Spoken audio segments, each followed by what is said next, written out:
On election day, ano po yung ma-expect in terms of the transmission or announcement of results? Gaano kabilis? Kasi remember, nung huling eleksyon, masyadong mabilis para sa maraming kababayan natin at ang duda nila, mukhang nagkadayaan.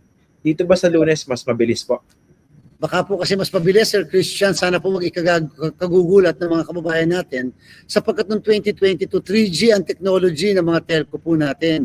Ngayon po ang technology ay 5G, Sir Christian. At the same time, doon sa 8,000 na sites sa buong Pilipinas na wala pong signal, dati Bigan ang ginagamit. Alam niyo na yung Bigan, napaka-unstable.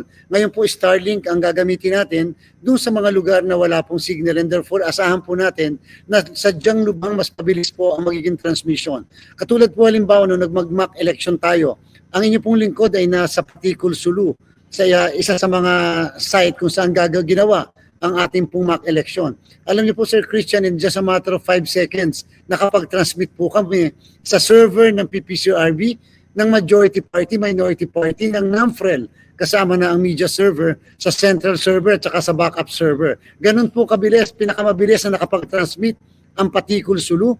Medyo na late pa nga mag-transmit ang Taguig at saka yung Makati at yung pong Singapore. Medyo hindi rin po ganun kabilis ang transmission. So more or less inaasahan po natin, Sir Christian, sana sa awa ng Diyos, more or less 8:30 ng gabi, hopefully, ay nakapag-transmit na ang more than 50% ng lahat ng presinto sa buong Pilipinas.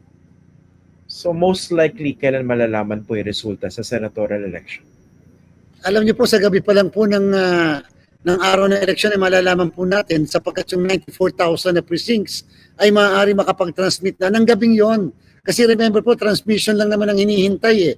Yung transmission po, inaabot lang po talaga ng 3 to 5 seconds para po nag-text lang kasi kayo. Nag-text kayo sa iba't ibang entities, parang nag-group texting lang tayo. And therefore, ganun po kabilis ang pagtanggap ng iba't ibang servers. Tatandaan natin, Sir Christian, ito yung kauna-unahang pagkakataon kumpara simula ng 10, 13, 16, 19, 2022 elections na meron po tayong iba't ibang entities na makakatanggap ng transmission mula sa presinto. Dati-rate, meron lang tayo nag-iisang transparency server. Kung natatandaan mo, Sir Christian, meron dyan sa United Nations. At the same time, nung sumunod na eleksyon, nung huli, na andyan sa UST. Ngayon, lahat ng entities na ito ay makakatanggap simultaneously. Okay, so basically yung ilalabas sa media ng mga partial unofficial results, most likely kapareho yun ng nung na-transmit sa iba pa. Tama po, dapat magkakatulad dyan. Dapat ko ang pinadala ay I love you. Dapat yung lahat ng entities na yan, I love you. Hindi ba pwedeng bigla na lang may I hate you. Dito sa aking kinalalagyan ngayon, ito yung tinatawag namin Chairman's Hall. Nasa ground floor ito ng Palacio del Gobernador. Dito po pwedeng makapanood ang ating pong mga miyembro ng media, ang mga Citizens Arm. Naka-real time po, Sir Christian, yung matatanggap dito at makikita na result ng ating mga kababayan. In fact, sa website po ng COMELEC, ilalabas po namin real time ang lahat ng results at ito po ay human readable. Anong ibig sabihin yan?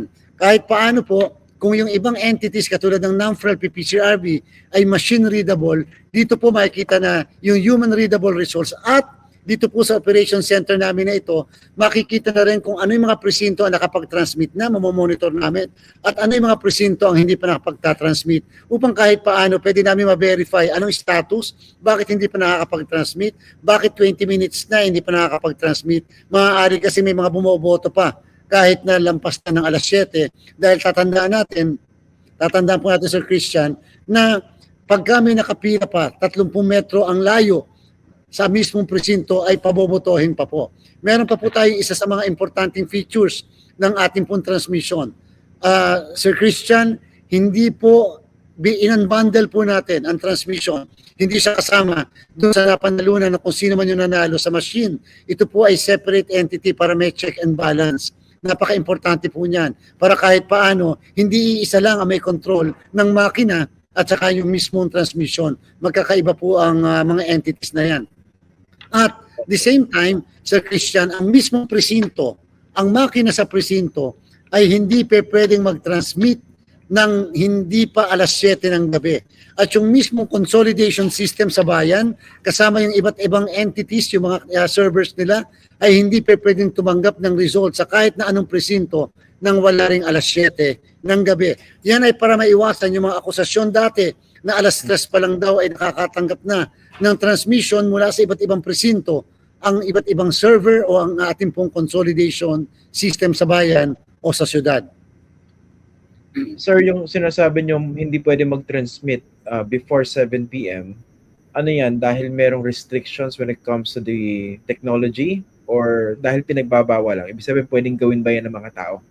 Hindi po, nasa program po. Nakaprogram po yan Nakaprogram sa po mismong makina at doon din po sa consolidation system na hindi magpapadalang makina kung wala pang 7 o'clock at hindi rin makakatanggap yung consolidation system ng resource po na sa kahit anong presinto nang wala ring 7 o'clock. So therefore, all transmission should occur only after 7 o'clock. Importante po malaman ng mga kababayan natin, Sir Christian, lahat ng audit logs, transmission logs, lahat po ng IP addresses, kasama po ang iba't iba pang mga impormasyon na dapat malaman o data na dapat pong alam ng mga kababayan natin, ilalabas po sa website ng COMELEC after the proclamation of all winning candidates. Para ang kahit na sino ay pwede mag-counter check kung talaga bang nakatanggap sila ng result na ganitong oras, pwede ba talaga nilang, at talaga ba makukumpara nila kung yung eksaktong oras na yon na ipadala mula sa presinto.